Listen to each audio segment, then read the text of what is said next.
Laurent Bazin vous informe sur Europe 1.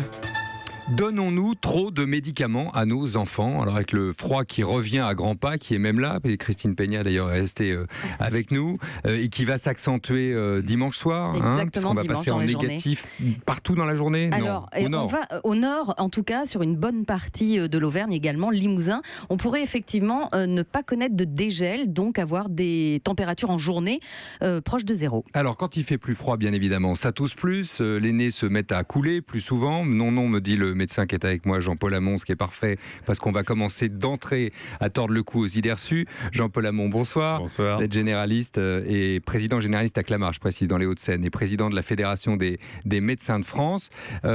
Et on voulait s'intéresser aux remèdes dans ces moments de froid où on a l'impression donc que les nez coulent plus souvent et que la toux de nos enfants devient plus intense, qu'elle les empêche de dormir. Et on a été très frappé par une publication que vous avez faite, Anne-Sophie Staman. Bonsoir à vous. Oui, bonsoir. Dans l'UFC Que Choisir, donc dans le journal Que Choisir à sortir au mois de mars, pour l'UFC donc, Voilà, une enquête. Depuis ce matin. Voilà, qui est parfait. Je vais me mettre en ligne avec toutes les informations, puis vous allez voir, on va être bien en place. Vous publiez une liste que vous dressez de produits, de médicaments, qui ne sont pas sur ordonnance pour la plupart, des sirops contre la toux, de sprays, des choses que j'ai données à mes enfants, qu'on a tous dans l'armoire à pharmacie. Alors, je pourrais en citer quelques-uns, mais vous allez le faire mieux que moi. Quels sont ceux dont vous diriez qu'il faut les proscrire absolument ? Alors, oui, alors ça dépend un petit peu des pathologies dont on parle, mais dans la toux, il n'y a pas grand-chose à garder, en fait, d'après notre analyse. Et puis, dans tout ce qui est diarrhée, moi je dirais, je ne sais pas si ça sera partagé par le médecin qui est à vos côtés, mais le motilium dompéridone, qui est sous surveillance depuis longtemps et qui n'a pas montré d'efficacité. Voilà, donc qui a quand même des effets indésirables, rares mais importants. Donc celui-ci, moi je dirais que si vous l'avez encore dans vos boîtes à pharmacie, il vaut mieux s'en passer. Jetez-le donc, c'est ce que vous nous dites. Rapportez-le à la pharmacie. Rapportez-le à la pharmacie, poliment.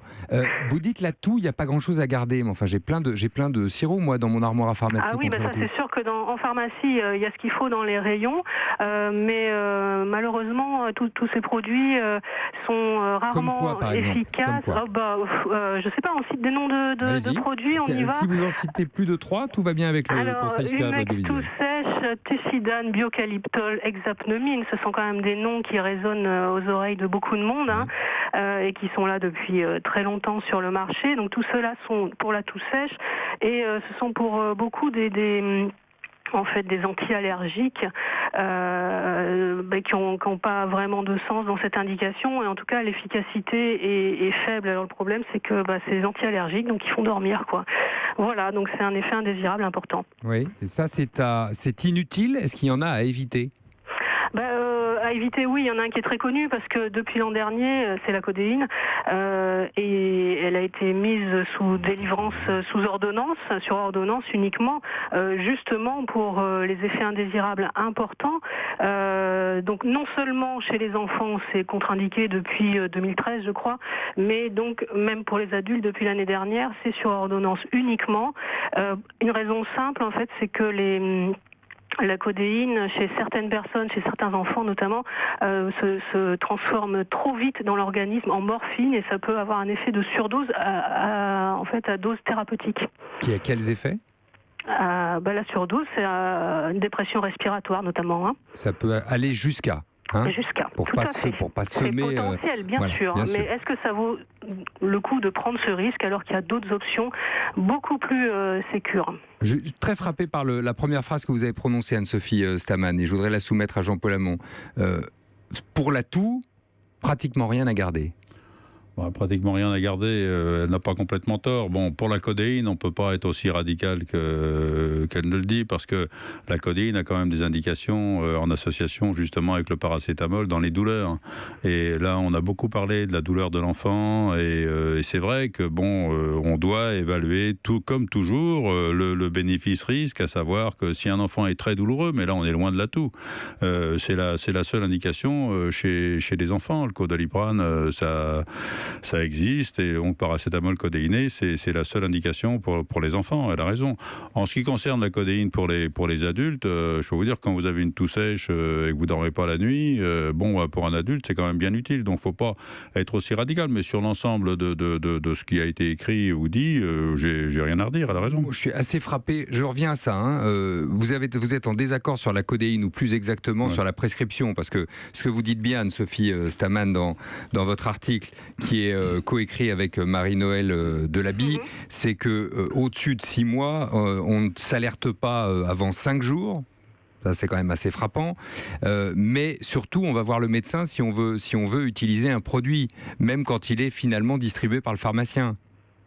Oui, alors quand on marque en dessous de 5 jours, ne pas s'alarmer, il y a des nuances à apporter. Et la principale, je dirais que c'est, d'après les médecins qui nous ont parlé, en tout cas, pour ce dossier, c'est l'altération de l'état général de l'enfant et notamment de son comportement. Un parent doit repérer si l'enfant nécessite une consultation médicale. À 5 jours, c'est une indication. Mais si l'enfant a vraiment un changement de comportement, il faut aller voir le médecin, bien sûr. Il ne faut pas donner 5 jours, parce que c'est vrai que ça peut être... l'état général de l'enfant est déterminant.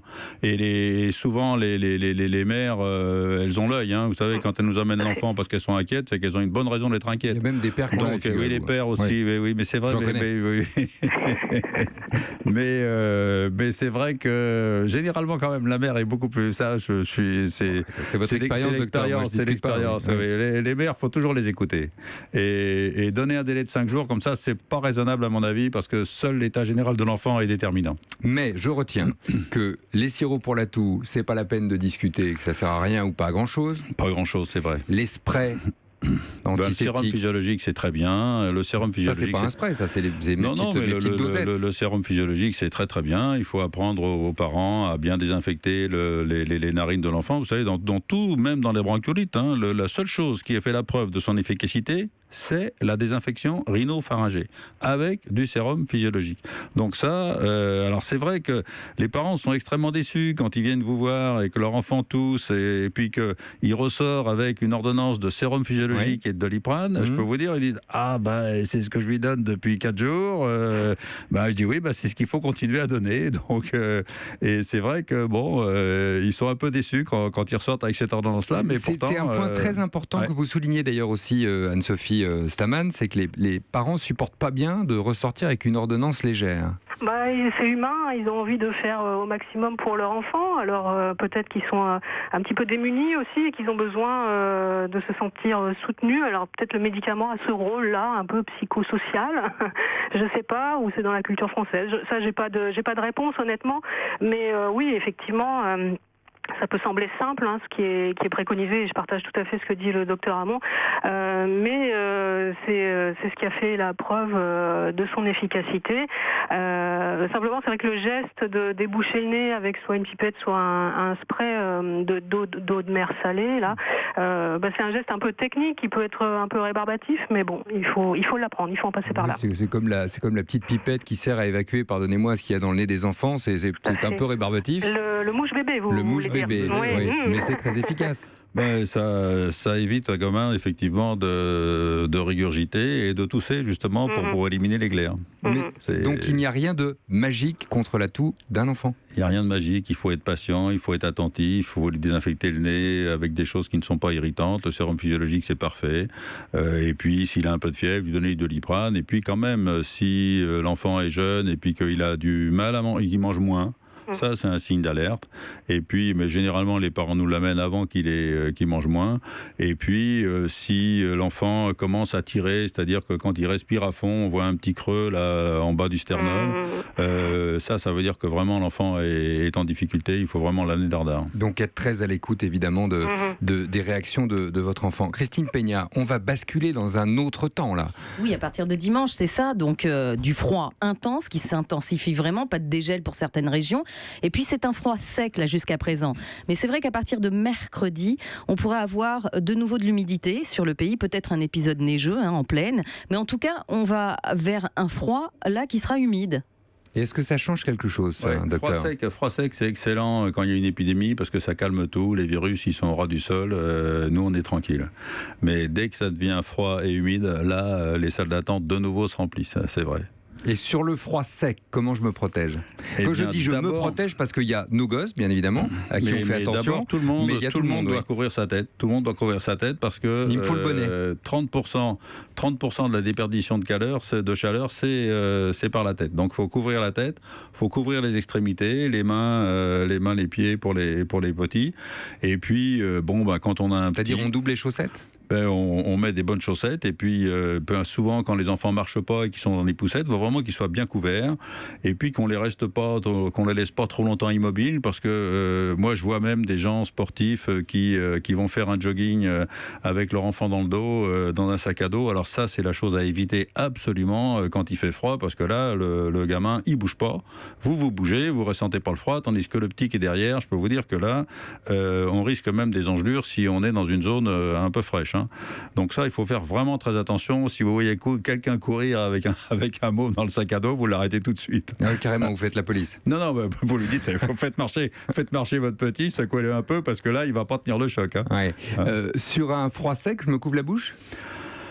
Ouais, si vous voulez, Non. mais l'essentiel. Parce qu'on n'est pas à moins 15 ou à moins 20. Voilà. On pourrait. Oui, bien sûr, en pleine, là, sur la nord, le nord-est. Il faut pas sortir les anciens, il faut faire très attention, parce que là, eux aussi, ils sont très sensibles au froid, c'est-à-dire qu'ils ont des artères qui s'adaptent pas trop, et puis le sang, à ce moment-là, s'épaissit, parce que les artères rétrécissent encore un petit peu, il y a des risques d'infarctus, d'accidents vasculaires, etc. Donc là, les personnes âgées ou les personnes fragiles, ce que vous connaissez, quoi, les personnes qui ont du mal à respirer, les asthmatiques, les insuffisants respiratoires, les diabétiques, tout ça, faut éviter de sortir et ne faire que le strict nécessaire.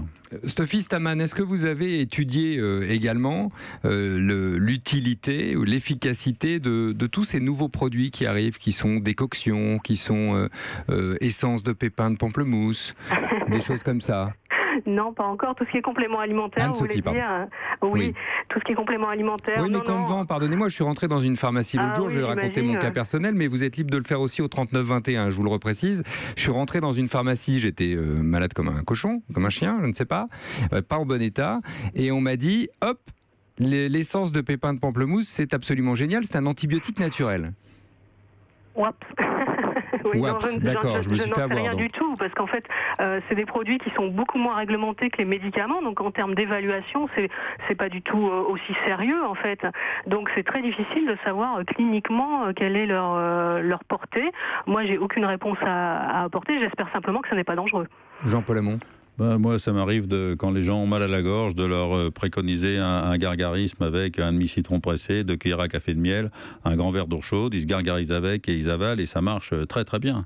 Donc ça arrive de donner des recettes de grand-mère. Alors à ce moment-là, tout le monde déballe, la recette de le thym, le thym, c'est antiseptique, le thym ou j'ai le entendu gingembre, etc. Donc tout le monde donne ses recettes à ce moment-là. Quand ils voient une ordonnance avec un demi-citron pressé, 2 cuillères à café de miel... Vous faites ça sérieusement sur les ordonnances? C'est écrit, j'écris ça sur mes ordonnances. Que si les gens n'ont pas mal à l'estomac, je les fais se gargariser avec de l'aspergique et puis derrière je leur dis vous gargarisez avec un demi-citron pressé, 2 cuillères à café de miel, un grand verre d'eau chaude, ça marche. Et donc à ce moment-là, les gens se détendent, ils donnent toutes leurs recettes, donc ça fait une consultation qui est plutôt sympa. Mais c'est vrai que ces recettes-là marchent très bien. La recette la plus incroyable que vous ayez entendue d'un de vos patients, parce que visiblement il vous abreuve également d'informations. Non, j'ai entendu parler d'un de vos collègues ici qui m'avait dit que du côté de la Comédie Française, quand vous êtes à Faune, il paraît qu'il y a la tisane du Bolchoï. C'est connu par une pharmacie qui est pas loin de la Comédie Française. Je ne sais pas ce qu'il y a dans la tisane du Bolchoï. À mon avis, pas que des choses sans alcool. Voilà. Il doit y avoir un tout petit peu de vodka, c'est ça? Mais il paraît que ça redonne de la voix pour ceux qui sont à Faune, donc ça sert beaucoup à la radio. Bon, j'imagine, Anne-Sophie Staman, que vous n'avez pas encore étudié ce genre de remède-là. Non, pas encore, mais si c'est réconfortant, chaud et sucré, j'ai pas ça marche bien, c'est le grog. En fait, c'est notre grog. C'est le grog syndrome quand même. Mais il y a une vertu d'efficacité au grog? Vraiment? Non, c'est-à-dire que bon, le grog, enfin, écoutez, Allez-y, oui, je vous emmène. avec on y va. modération comme d'habitude, hein, mais c'est vrai que l'alcool, c'est une chose à proscrire quand il fait froid. C'est vrai que là, c'est pas du tout ce qu'il faut préconiser. Pourquoi est-ce qu'il y a tant de produits s'ils sont aussi peu efficaces, Anne-Sophie Staman? Parce que c'est un énorme marché. J'ai trouvé le chiffre de 4 milliards d'euros sur l'automédication.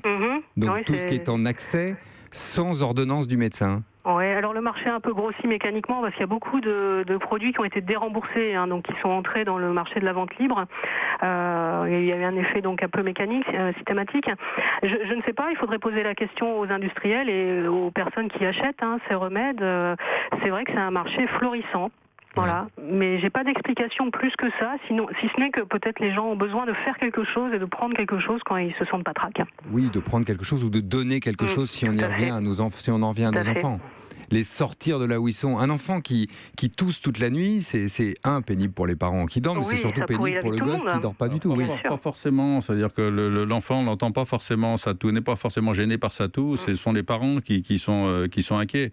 Et là, quand même... Un enfant n'est pas forcément gêné par sa toux non, la nuit. C'est rare de voir des... Enfin, quand vraiment les mômes sont épuisés, ça se voit, mais généralement, les enfants qu'on voit qui ont toussé toute la nuit, c'est les parents qui sont crevés, qui nous l'amènent en disant, bon, ça peut plus durer, là, on dort plus. Faut faire quelque chose, docteur. Faut faire quelque chose, docteur. C'est vrai. Donc, effectivement, il y a toujours les problèmes d'hydratation dans les maisons. Dans le temps, on mettait une poignée de feuilles d'eucalyptus dans une vieille casserole parce que l'eucalyptus, ça accroche bien. Mais vous faites frémir une décoction d'eucalyptus dans un appartement, ça apaise les muqueuses. Mais bon, ça d'abord, faut trouver les feuilles d'eucalyptus. Ensuite, faut avoir les nerfs solides parce que quand même, bon, c'est un peu humide, comme ça entraîne une atmosphère un peu humide, mais ça marche bien sur la toux. Bon, on a mis sur la table un certain nombre de remèdes qui devraient vous éviter théoriquement d'utiliser notamment les sirops pour la toux, les sprays pour le nez qui sont listés dans l'enquête de Que choisir. Merci Anne-Sophie Staman d'avoir été avec nous puisque vous co-signez cette enquête de l'UFC Que choisir. C'est donc en kiosque évidemment et vous pouvez le lire. Évitez tous les sirops. Utilisez donc, qu'est-ce qu'on met dans le sérum physiologique. Le sérum physiologique. Et le petit débouche-nez, oui. Évidemment, pour les bébés, pour les soulager. Laissez vos enfants tousser la nuit si ça ne les dérange pas et ne les épuise pas. Ça vous dérange, voilà, vous, mais ça. Eux moins. Et si c'est grave, si vous le sentez que c'est grave, allez voir le médecin. Et si vous avez le moindre doute, si vous voyez votre enfant, n'hésitez pas à venir, c'est vrai. Merci beaucoup, Jean-Paul Hamon, d'avoir été avec nous ce soir. Merci encore à Anne-Sophie Staman. Europe 1.